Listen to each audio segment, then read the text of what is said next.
dan problematik kehamilan.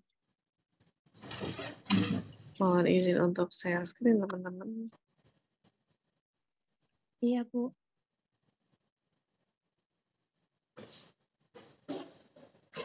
Nah, oke, kehamilan ya. Di sini itu apa sih yang terjadi saat kehamilan gitu kan.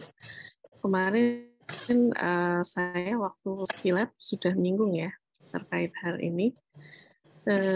Apa saja perubahan apa saja yang terjadi pada saat seorang wanita itu hamil. Tentunya sudah tahu teman-teman kehamilan itu karena apa, dan di sini dituliskan ya, ini teman-teman, pada saat persetubuhan cairan sperma dipancarkan oleh laki-laki masuk ke rumah rahim, kompetisi yang ketat, jadi sperma yang terbaiklah yang bisa menembus sel telurnya wanita, maka terjadi konsepsi gitu ya, fertilisasi dan konsepsi. Kemudian masa kehamilan dimulai dari konsepsi sampai lahirnya janin. Kurang lebih ini 280 hari, 40 minggu, 9 bulan, 7 hari. Dihitung dari pertama haid terakhir. Pertama haid terakhir ya, sebelum kehamilan. Kehamilan dibagi menjadi 3, triwulan pertama sampai 3 bulan. Triwulan kedua dari bulan ke-4 sampai ke-6. Kemudian ketiga itu ada dari 7 sampai 9 bulan. Kemudian apa sih yang terjadi perubahan anatomi dan adaptasi fisiologi kehamilan trimester 3? Yang terjadi pada sel-sel reproduksinya. Ya. Nah, di sini terjadi pertambahan ukuran sel-sel otot uterus, jadi membesar ya. Jadi lightening pada akhir-akhir kehamilan. Perubahan mengkilat gitu ya, jadi lebih glossy ibunya, lightening. Kemudian hormon estrogen ini karena apa, pengaruh hormon estrogen dan progesteron mengalami perubahan hormon gitu. Kemudian apa yang terjadi, ada hipertrofi, dilatasi otot ya, penumpukan jaringan fibrosa dan elastik untuk penambahan kekuatan dinding uterus. Otomatis yang terjadi adalah penguatan ya, jadi tambah kuat nih dinding uterusnya. Penambahan jumlah ukuran pembuluh darah di vena ya.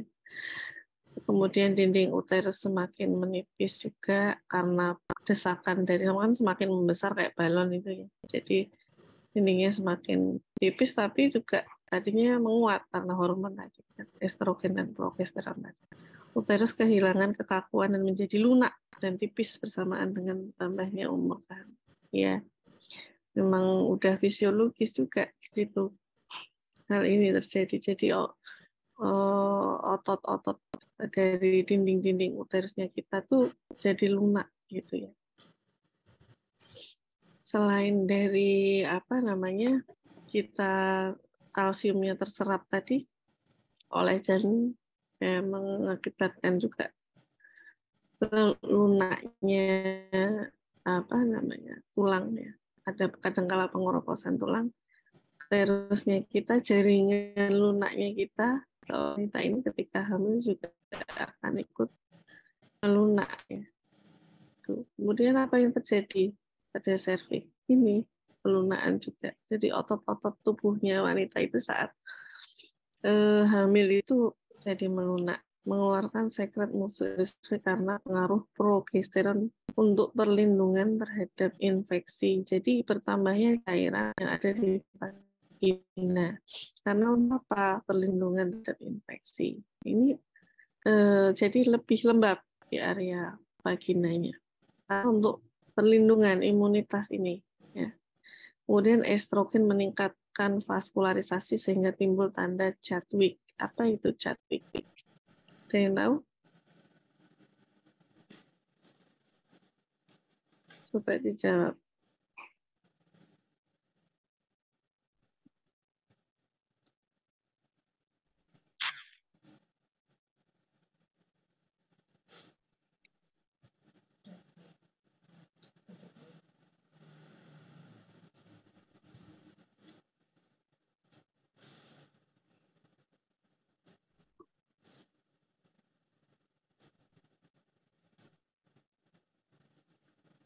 Jadi adanya perubahan warna di vaginanya lebih menjadi kebiruan dan kemerahan ya di vagina dan serviks. Itu wajar karena kan lembab terus di area vaginanya.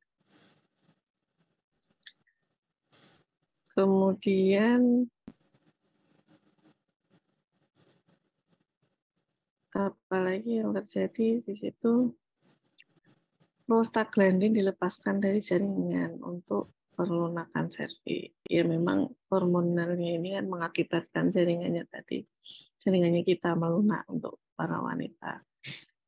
Pendekatan terjadi pada primi gravida pada 2 minggu terakhir. Jadi antara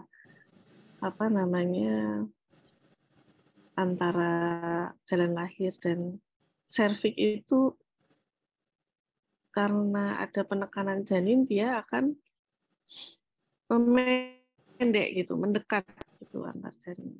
Ya kan karena didesak gitu. Kemudian apa yang terjadi pada vaginanya? Jaringan otot mengalami hipertrofi, membesar gitu ya, melebar, terjadi peningkatan vaskularisasi, peningkatan pengeluaran vagina. Dan vulvanya ada vaskularisasi menjadi gelap tadi ya, cat tadi. Kemudian yang terjadi di ovarium dan tubal falopi apa? Ovulasi berhenti selama kehamilan, jelas. Ya, dia tidak menstruasi lagi.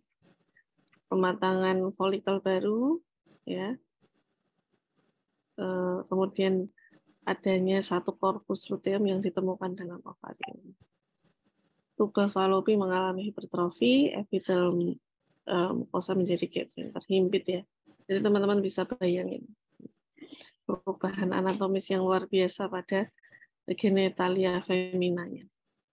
Kemudian yang terjadi pada sistem payudara apa? Pada trimester 3, nah ini kan sudah mulai ini dari awal tanda-tanda kehamilan itu di si payudara itu sudah mulai membentuk kelenjar mami. Kemudian di semester 3, pembentukan kelenjar mami membuat ukuran payudara semakin meningkat.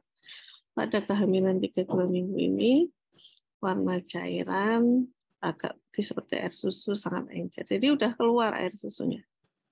Dari kehamilan 3-2 minggu sampai lahir, cairannya keluar lebih kental, berwarna kuning dan banyak mengandung lemak. Ini yang dinamakan kolostrum yang baik untuk anak.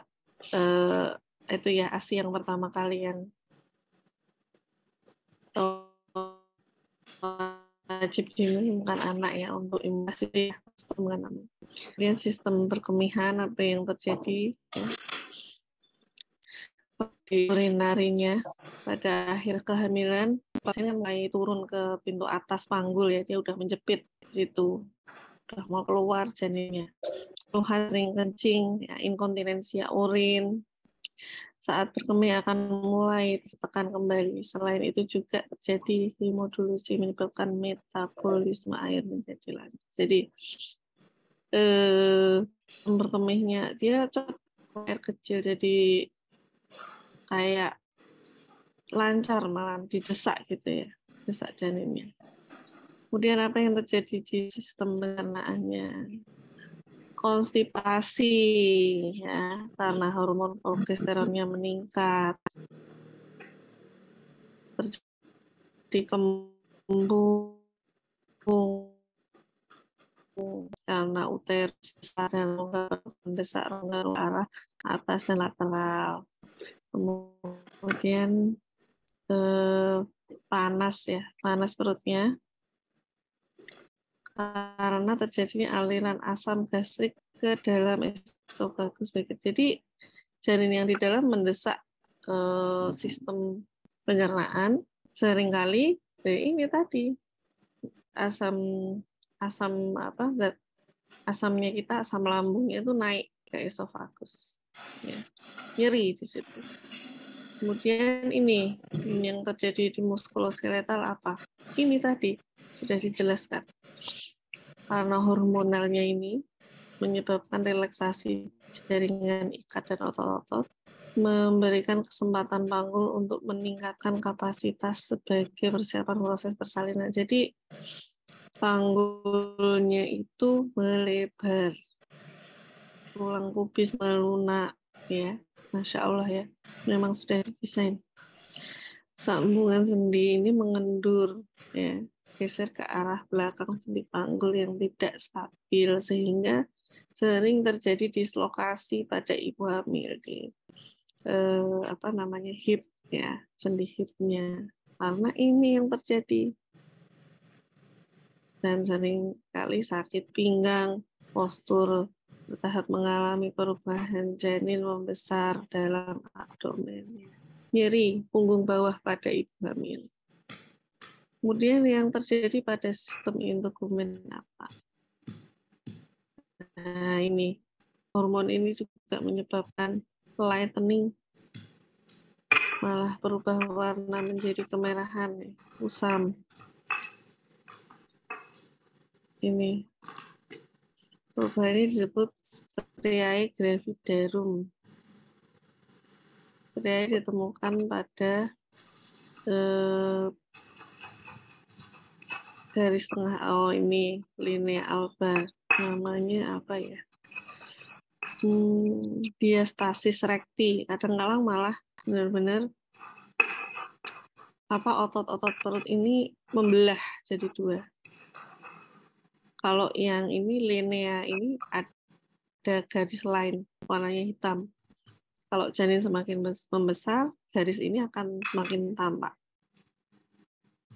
Kemudian perubahan warna kulit pada wajah, leher, kolasma. Tapi beda-beda, nggak semuanya punya ini, tergantung respon dari hormon progesteron dan endokrinnya masing-masing. Ya, ada yang hiperpigmentasi berlebihan, tetapi akan kembali seperti semula ketika setelah selesai masa kehamilannya, sudah melahirkan. Jadi. Kemudian ini IMT-nya meningkat.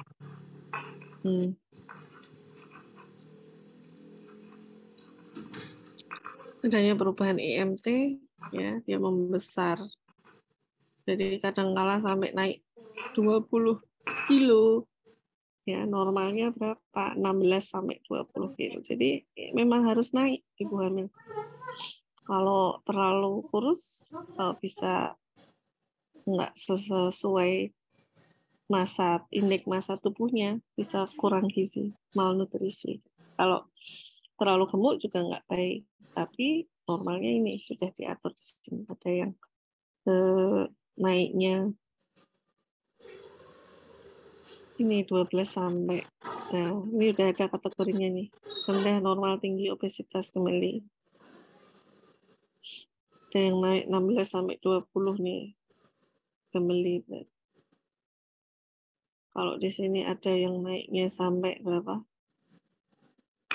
7 kilo. Lebih dari 7 kilo. Ada yang 7 sampai 11,5, ada yang 11,5 sampai 16, ada yang 1 sampai 8. Ya tergantung startnya dari berapa dia. Kalau memang gemuk seperti saya, terus naiknya 16 kilo ya, obesitas, malah gemeli ya. Kalau naiknya hanya 7 kilo, ya itu masih kategori normal malahan. Pada trimester kedua dan ketiga, perempuan dengan gizi baik disuruh menambahkan berat badan nih. Per minggunya 0,4 kg. Sementara pada perempuan gizi kurang atau berlebih, dia harus per minggunya masing-masing 0,5 kg atau 0,3. Memang harus naik beratnya. Karena nanti diukur, bayi janin dalam kandungan itu diukur beratnya, ibunya juga diukur. Terus yang terjadi pada sistem pernafasan apa? Perubahan anatomi dan fisiologi pernafasan selama kehamilan diperlukan dan meningkatkan metabolisme kebutuhan oksigen ibu dan janin. relaksasi otot dan kartilage torak menjadi bentuk dada berubah. Diafragma menjadi lebih naik sampai 4 cm, diameter melintang dada ya, mendesak kan, jadinya mendesak. Jadi bentuk diafragmanya berubah. Kapasitas inspirasi meningkat progresif selama kehamilan. Selain tidal volume sampai 40%, peningkatan volume tidal menyebabkan peningkatan ventilasi pernapasan per menit. Jumlah udara yang masuk dalam 1 menit.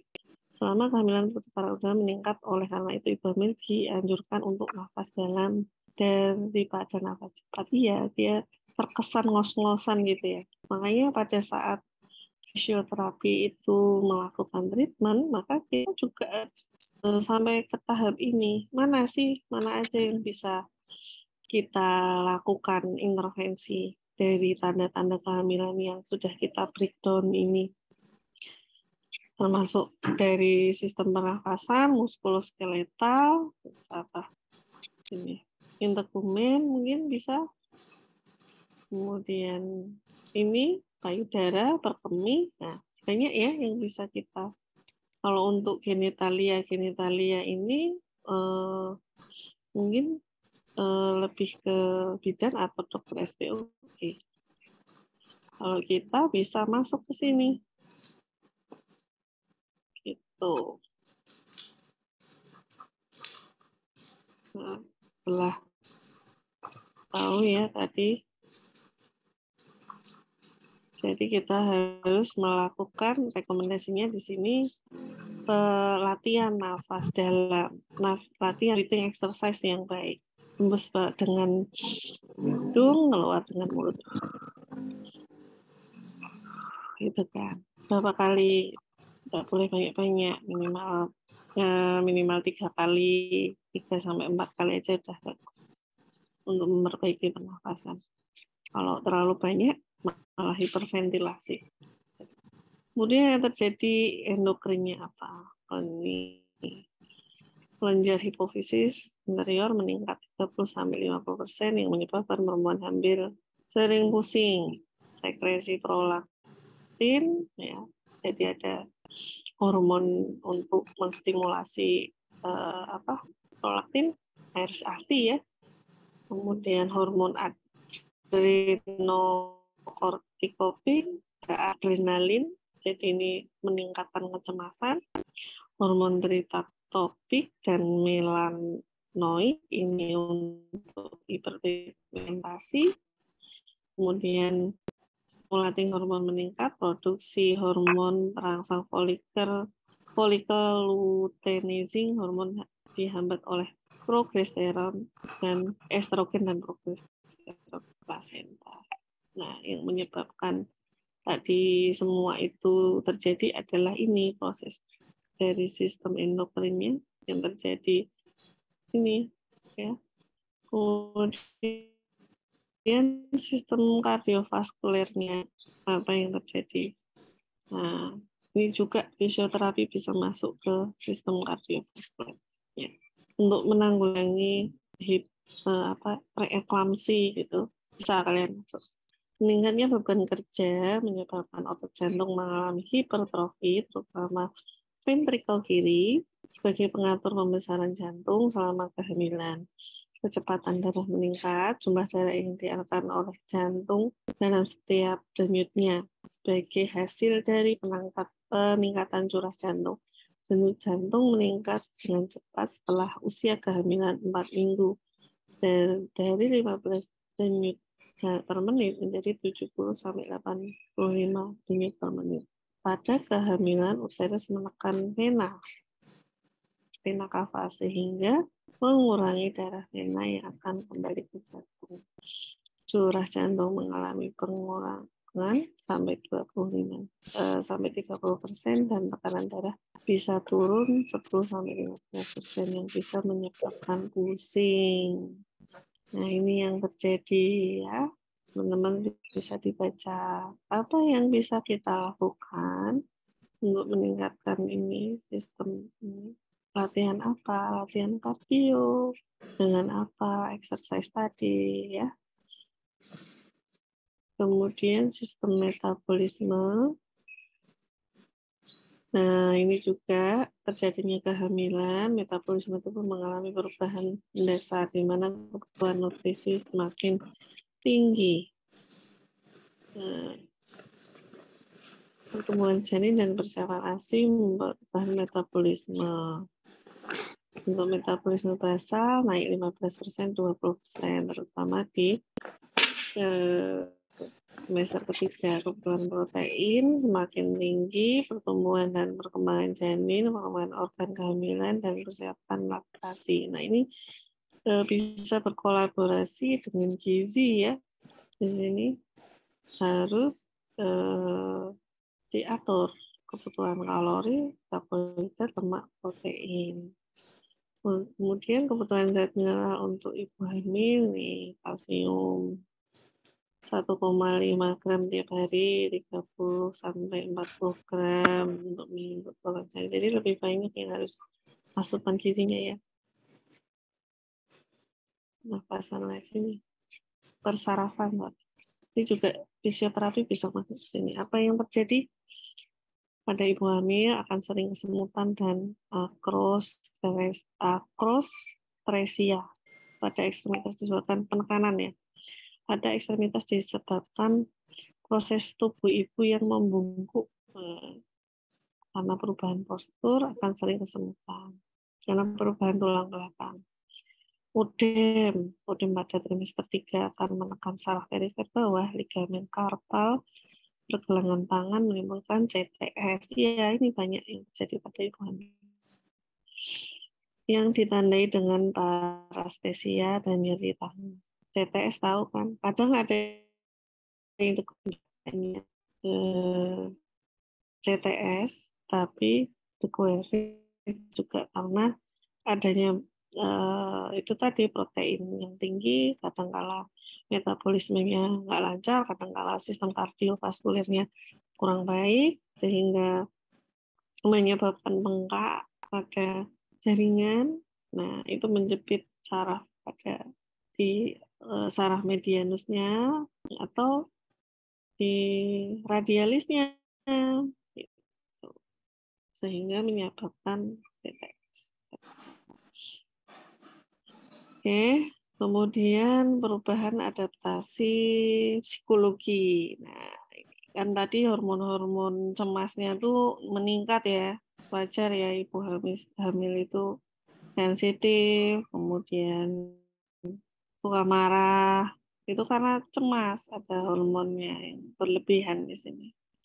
Kemudian sering ngeluh, sakit, gitu.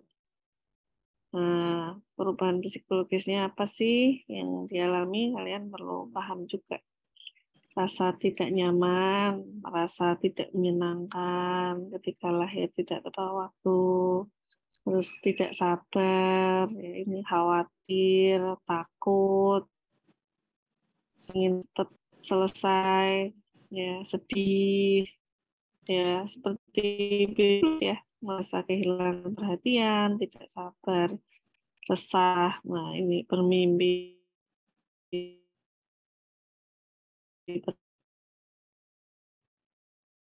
seksual menurun. Kemudian ada ketidaknyamanan pada ibu hamil, trimester pusing dalam kehamilan. Nah, ini sepertinya sudah dibahas ya tadi. Pusing ya karena apa? Sistem kardiovaskulernya juga nggak lancar kan, sehingga terjadi pusing.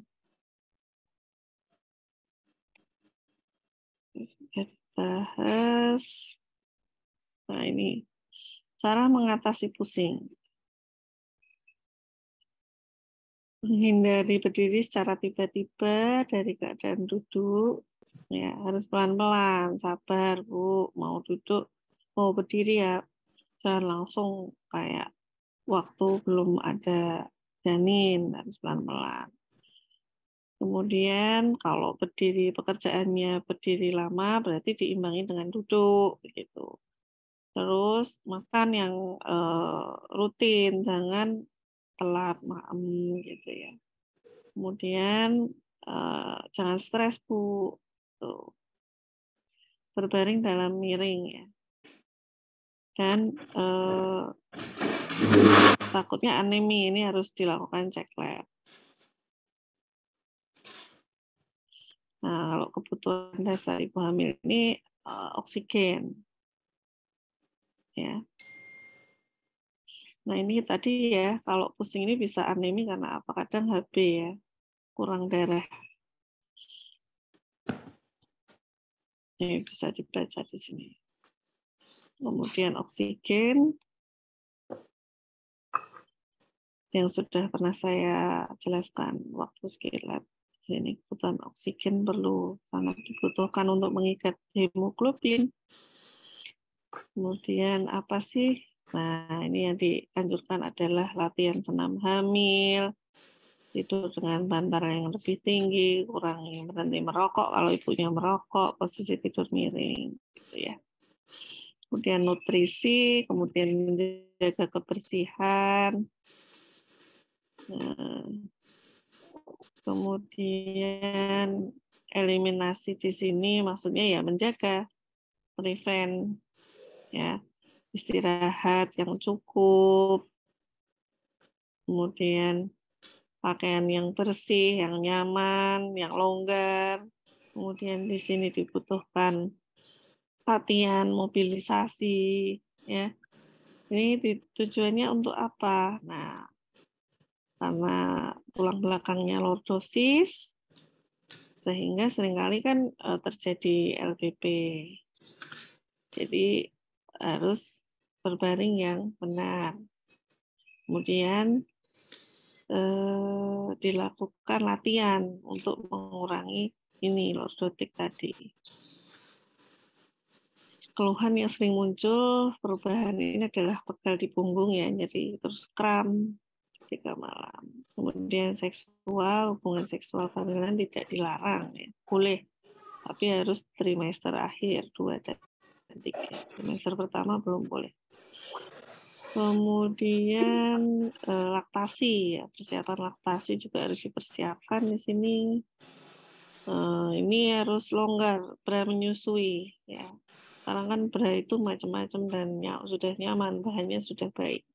Kemudian pembersihan mame itu harus dilakukan dengan benar.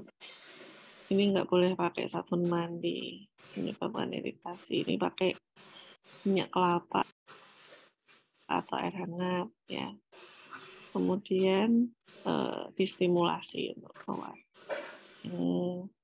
Terakhir adalah senam hamil. Senam hamil ini disesuaikan dengan kebutuhan atau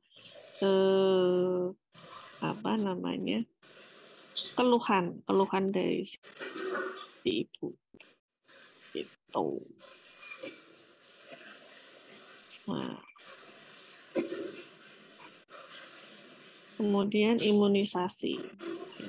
Imunisasi ini memang sudah ada imunisasi TT ini saat sebelum menikah dilakukan oleh pasangan.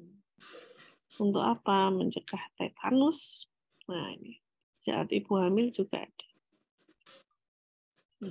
Ini jadwalnya TT 1 sampai 5. Kemudian ini tanda-tanda bahaya kehamilan. Ini sepertinya bukan kita. Dan oke, teman-teman. Apakah ada yang ingin ditanyakan? Ibu izin bertanya. Ya, boleh. Kan kemarin itu kita ada IPE kan, Bu. Terus itu kita dapat skenario itu yang nanti kita disuruh jawab tentang penata laksanaan fisioterapi di ibu hamil, terus pos hamil sama BBL. Nah, saya mau tanya yang di skenario ini kan ada ibu hamilnya itu diajak berbicara, namun bicaranya itu tidak begitu jelas. Nah, saya mau tanya apakah bicara tidak jelas itu ada pengaruhnya apa apakah itu penyebab dari kehamilan atau memang disabilitas dari ibu itu. Terus peran fisioterapi di kasus itu Ibu bagaimana? Soalnya itu kan anak bidan tanya ke fisioterapi. Nah, terus kami belum dapat jawabannya, Bu. Kayak gitu. Terima kasih, Oh Bu. gitu ya, berarti bicara tidak jelas itu karena apa ya? Nah, sebenarnya kalau dilihat dari faktor-faktor tadi yang sudah dijelaskan kan tidak ada sangkut pautnya ya, Mbak. Mbak siapa ini tadi? Nikma, Bu. Oh ya, Mbak Ikma. Nah, sini kalau dilihat kategorinya sistem endokrin itu menyebabkan apa sih? Yang terjadi adalah sistem dari apakah homeostatis atau tidak gitu ya di masing-masing sistem gitu, menyebabkan apa saja berkemih. Di sini kan sistem berkemih, pencernaan dan macam-macam. Tapi kalau untuk pita suara misalkan apakah menyebabkan juga adanya penurunan kemampuan untuk berbicara, mendengar, panca indera gitu ya istilahnya. Itu nggak ada, Mbak. Jadi kalau hanya perubahan suara itu terjadi, itu normal pada usia-usia kita, usia-usia tumbuh kembang manusia itu sudah ada perubahan suara. Tapi kalau pada kehamilan itu tidak ada. Yang terjadi adalah manifestasi, kemungkinan dampak. Jadi gini, kadangkala pada saat kehamilan itu protein yang tinggi ya menyebabkan reaksi hipersensitivitas pada si ibu gitu. Sehingga menyebabkan batuk, Mbak. Batuk suaranya serak. Suaranya serak. Jadi batuk terus, gatel ya tenggorokannya. Sehingga yang terjadi itu tadi suaranya tidak jelas karena apa? Respon imun, reaksi hipersensitivitas, gitu. Alerginya tinggi saat terjadi kehamilan. Ya mungkin itu yang terjadi ketika ada kasus yang menyebabkan suara tidak jelas gitu ya Mbak ya. Nah itu harus dicari tahu faktor yang lainnya apa. Itu ya Mbak yang bisa saya sampaikan. Cukup Baik, jelas? Bu. Terima kasih. Jelas, Ya. Bu. Terima Ya. kasih. Ada Mbak batuk terus gatel terus. Jadi saat hamil badannya gatel-gatel semua. Itu salah satu reaksi hipersensitivitas. Yang dia tadinya tidak punya riwayat alergi, dia menjadi alergi. Ya, karena perubahan hormonal tadi yang sudah dijelaskan. Kadang-kala protein yang terlalu tinggi itu menyebabkan alergen. Tuh. Paham ya Mbak? Iya, Bu. Paham. Terima kasih, Bu. Ya. Ada lagi teman-teman? Izin bertanya, Ibu. Boleh. Kemarin juga saya di IP sama bidan itu ada ditanya juga Ibu untuk senam nipas ini pada posisi apa?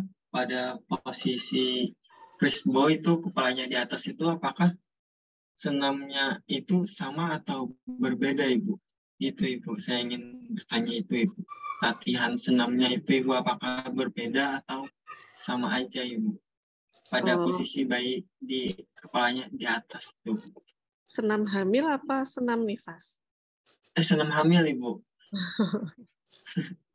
Ya, sebenarnya ini di luar konteksnya tanda-tanda kehamilan ya Mas ya. Tapi nggak apa-apa.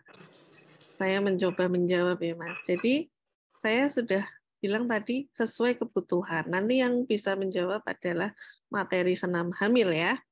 Mas siapa ini? Noval? Iya Ibu. Nah, nanti yang bisa menjawab Bu Hotim mungkin ya. Kalau senam hamil itu gerakan di setiap trimester itu berbeda, Mas Noval, tergantung kebutuhan dari masing-masing ibu. Gitu. Jadi tidak hanya terus harus serta-merta gerakannya sama, dibuat bareng-bareng, itu tidak mengidentifikasi permasalahan dan keluhan si ibu hamil, itu tidak boleh. Karena bisa jadi kalau yang trimester pertama, biasanya trimester kedua ya dilakukan ya, trimester kedua sampai ketiga, ya diklasifikasikannya dengan yang sama-sama trimester kedua gitu. Trimester kedua dengan kedua, ketiga dengan ketiga gitu. Kita buat jadwal yang berbeda, kemudian gerakannya bisa berbeda gitu, antara ibu satu dengan yang lainnya. Barangkali si bayi janin ini ternyata presbo, nah, gerakannya akan berbeda dengan yang si ibu, si anak yang sudah menjepit di PAP-nya. Itu, Mas siapa? Mas Nova. Baik Ibu, terima kasih Ibu. Sama. Ya, itu ya. Ya Ibu. Ada lagi teman-teman? Jadi kompleks sekali ya teman-teman untuk permasalahan pada ibu hamil ini. Padahal itu secara fisiologis. Kita tarik secara patologis, ya dampak dari manifestasi perubahan fisiologis yang terjadi pada ibu hamil ini tadi apa?